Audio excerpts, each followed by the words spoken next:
mbadde nkyakugamba omuntu yenna bw'alemererwa okuwuliriza okwetegereza okulowooza tasobola kusalawo. Ennaku ezo Mukama yambikulira ekigambo kankibagamba olwaleero yaŋŋamba nti ensibuko y'okulemererwa kulemwa kusalawo. Kiwandiike, ensibuko y'okulemererwa kulemwa kusalawo. The source of failure is called indecisiveness. Indecisiveness, rather, is the source of failure. Ubeera wakati awo buli kaseera tosalawo, twena kyosalawo, salawo. Alina okwolesebwa alina power to decide. Lowooza ye number 10, wuliriza, wetegereze, lowooza, salawo.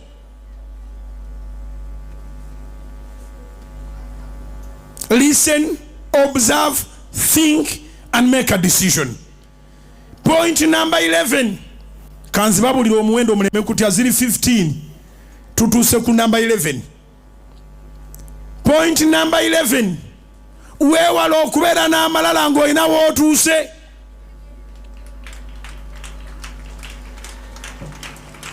Ezikubira waggulu zinoge mu linnya erya Yesu. Weewala okubeera n'amalala ng'oliko w'otuuse, kubanga w'otuuse si gw'osooseewo ate si gw'osembayo. In fact, Katonda abaako waakutuusa akutegekera ebiseera eby'omu maaso. Success si ekyo kyokka ky'otuuseeko, naye n'abantu abagenda okusisinkana. Kiwandiike, success si ekyo kyokka ky'otuuseeko, naye n'abantu abagenda okusisinkana mu bulamu.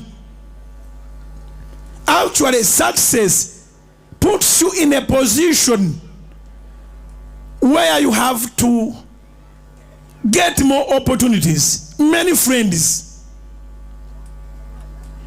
Yensonga lwaki tutudde n'omusajja wano omwami Asan Kasingye nga buli omu alina emirembe naye alina emirembe ne bwe tumuyita naffe tuwulira emirembe yatudde talina buzibu bwonna kuva dda bw'atyo bw'ali talina malala. Mumukubireko mu ngalo. Mwami Asan, tetunnatuuka mu kaseera ka speech naye nkwagala mu njiri wano katono nnyo ne bonootuwayo akagambo kamu. How did you manage the status? Kyekibuuzo kyange. Jangu okiddemu mu sekendi zitaano. Tumukubireko mu ngalo ng'ajja. How did you manage the status? Kubanga bwe tuba twogera ku success mu services, this man is a successful man in serving Uganda. How did you manage the success that you attained in all your services? Okubanga ne kati tuli free bwe manaze wonzigulira sesinze nzeka abantu bangi tosobola kusula njala nga wagambye mu Kampala ndi bane mumpeeyo omuntu omutwalo obulwa woziteeka naye ekyo tekituukikako ku muntu eyayina ebifunfugu amayinja ngage wali olina wakikola otya? Webale nnyo, webalire ddala. Ekisooka omanyi nawandiika ekitabo ekyo Chosen, ensonga nazirambika mweziri. Ekisooka kumanya where I've come from. Banji tuli wano tuli mu mirimu naye bw'otuuka ku mulimu tojjukira wawe wava. Omusumba nawandiika bulungi my humble background. Yes, I read. So all the time I always look back and understand where I've come from. Nemanya nti Katonda yanzijja we yanzijja nanteeka mu kifo kino. Not because I have worked hard or whatever, but because he loved me. And that's why I start with Jeremiah chapter 1 verse 5. That before I was formed in my mother's womb, he knew me. That is the number one. Ekyokubiri, nzize nga ndaba abantu, nina abantu bendabirako Musumba. Nawandika nti nalaba President Museveni when I was in P7.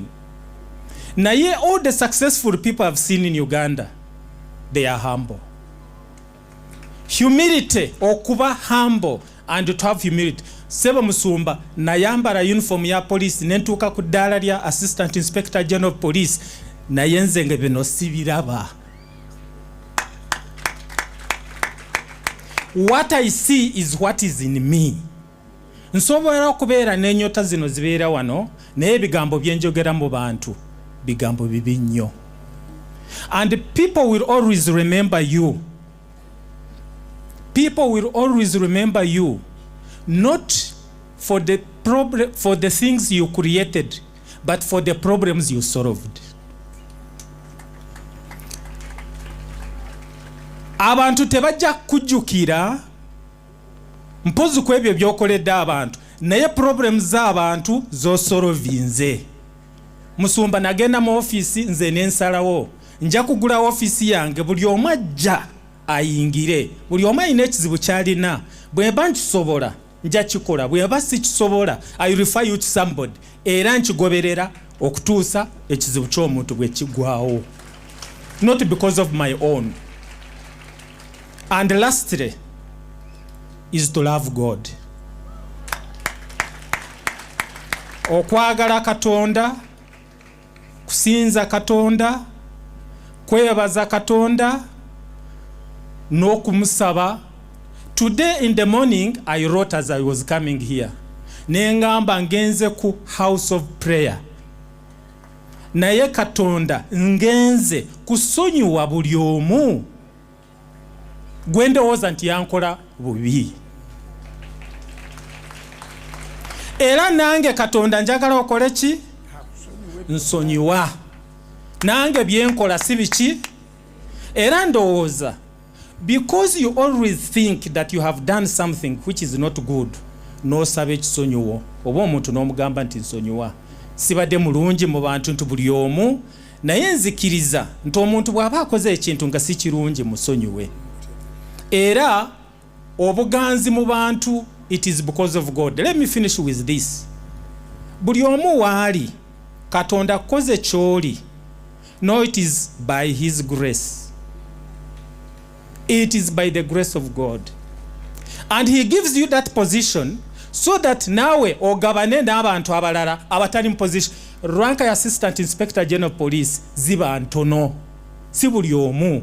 Naye gwe yakujjayo nakuteeka mu office eyo, nawe yamba omulala atasobola kugibeeramu.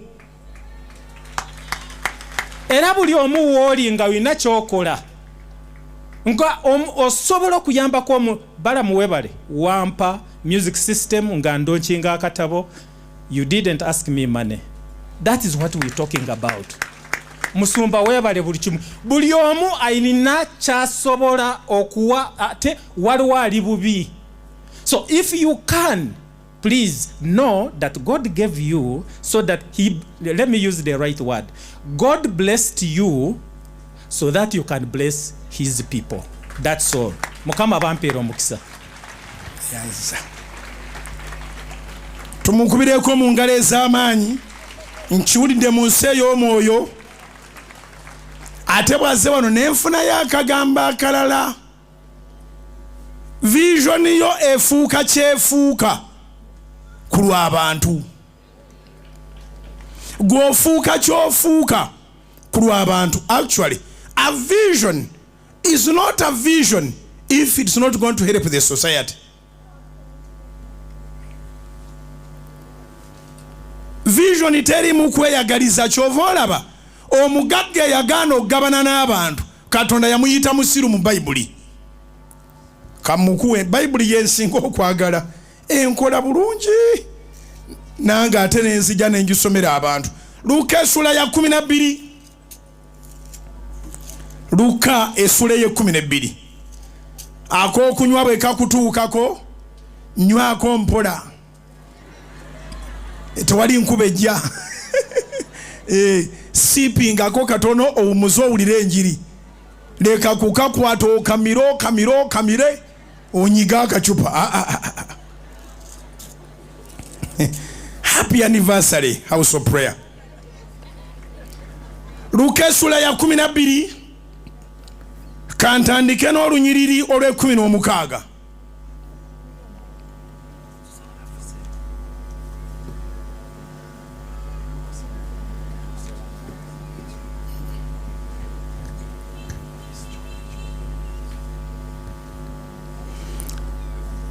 Luka sura ya 12 olw'16 ngende paka ku 21 egamba bweti n'abagerera olugero luno n'abagerera olugero ng'agamba nti waliwo omuntu omugagga ennimiro ye neeyeza n'alowooza mu ndamu ye ng'agamba nti naakola ntya kubanga sirina we naakuŋŋaanyiza bibala byange. N'agamba nti naakola bwe nti n'amenya amawanika gange n'enzimba amalala agasinga obunene n'enkuŋŋaanyiza omwo emmere yange enkalu yonna n'ebintu byange. Ndigamba emmeeme yange nti emmeeme olina ebintu bingi ebiterekeddwa eby'emyaka emingi. Wummula olye onywe osanyuke. Olw'20 lwe lusinze n'okuntwalayo. Luka 12:2 kati. Naye Katonda n'amugamba nti musiru gwe mu kiro kino emmeeme eyo banaagikuggyako. Kale ebintu by'otegese binaaba byani? Olw'21 bw'atyo bw'ali eyeeterekera obugagga so nga si mugagga eri Katonda. Omuntu bw'akuŋŋaanya ebintu ateekwa okumanyanga nti ennimiro yeebaze ku lw'abalala. Tewali muntu asobola kulya sowaani mutwalo. Lyangako esowaani yo ez'abalala ozibawe. Kanzikatirize point number 11 ngiveeko. Weewala okubeeranga n'amalala. Weewala okwegulumizanga. Weewala okwefuulanga ow'ekitalo. Era enkomerero ya byonna buli success gy'otuukako give the credit to God. Buli kintu ekinene ky'otuukako, buli kintu eky'amaanyi ky'otuukako, ofiisi ennene gy'otuulamu, gulumiza Katonda. Akusanga mu ofiisi tomugamba nti nasoma. After all bandibadde bakiwaani nakirowoozaamu awo era nali nga nti era balina kudda wange. You know nagenda nenyongerako ku bitabo. Nali naakajjayo masters oba nali naakajjayo PhD and I had this appointment but I knew it was coming. Weewala enjogera ey'amalala. Toyina kyofiirwa bw'owa Katonda ekitiibwa ku ebyo by'otuuseeko. Bonna oyinza obutasobola kuba saavinga naye saavingako bw'osobodde. Namba 12 manyanga abantu abaakubeererawo.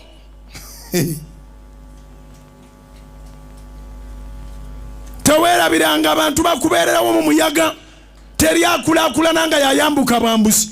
Wabeerawo obudde obw'omuyaga. Manyanga abantu abaakubeererawo mu mbeera embi. Waliwo abantu ba mirundi 3 omuntu batateekwa kwerabira.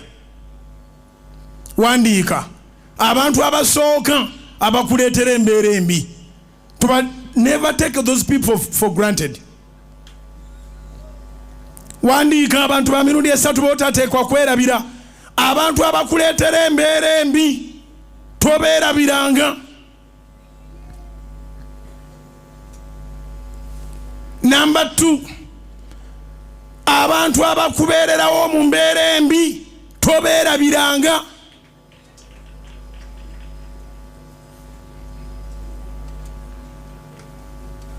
Number 3, abasanyuka ng'oli mu mbeera embi. Kamba kudiremu mbakujjukiza obawandiike. Abakuleetera embeera embi, abakusula mu mitawaana, toba taking up for granted. Bategeere. Number 2, abakubeererawo rain or shine, nakuteerawo nakuyirawo mubiri, tobeerabiranga. Number 3, abantu abo abaseka obusesi ng'oli mu mbeera mbi, si be bagireeta, tebayambye, ate bagamba kalyonso miro. Kingambire neighbawo, abantu abakusekerera mu mbeera embi, si be bagireeta, tebayambye, ate ne badda mu kuseka ne basaakaanya. Naye ajjukiranga nnyo abakubeererawo. Remember those people who stood with you. That is a principle of successful people. Nakano kankogere sandi kogedde. Era ndowooza asinze mutuufu okukoogera naye munzikirize nkogere. Waliwo abantu Museveni baatasiba. Ate ng'ensewulira bandi basibye n'ebisumuluzo ne babisuula. Naye omusajja oyo Mukama muwa omukisa, ajjukira abantu abaali naye nga bye mukayanira tebiriiwo.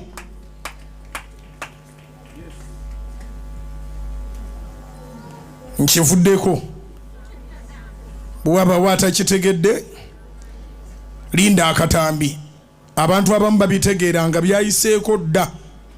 Namba 13, nabagambye ziri 15. Fubanga nnyo okuwuliriza ttiimu gy'okola nayo. Fubanga nnyo okuwuliriza ttiimu gy'okola nayo. Eno house of prayer ogenda maaso bweti. Mpuliriza abasomesa ba Sunday school. Era tugenda okukola program nga buli department empadde ebirowoozo byayo. Ne bagamba abavubuka bakole bwe bati, abavubuka abalala bakole bwe bati. Abaana bano abato tubaagazise bajje bayimbe bakube ettendo. Mulabye worship team eya Sunday school. Mwe mujja genda mu nnyimba z'amaloboozi. Professor Kayiwawuli atuuse ajja bayambangako. Haleluya, haleluya, haleluya, haleluya, haleluya. Kati bali abaana be mulabye bayimba wano be bagenda okujja maaso emyaka nga 15 bayimire wano. Ankoledde ebirungi nayi, koledde ebirungi n'atenda. Bw'obanga oyina vision, samu ekitiibwa b'okola nabo. Teamwork. Embrace the ideas from your team.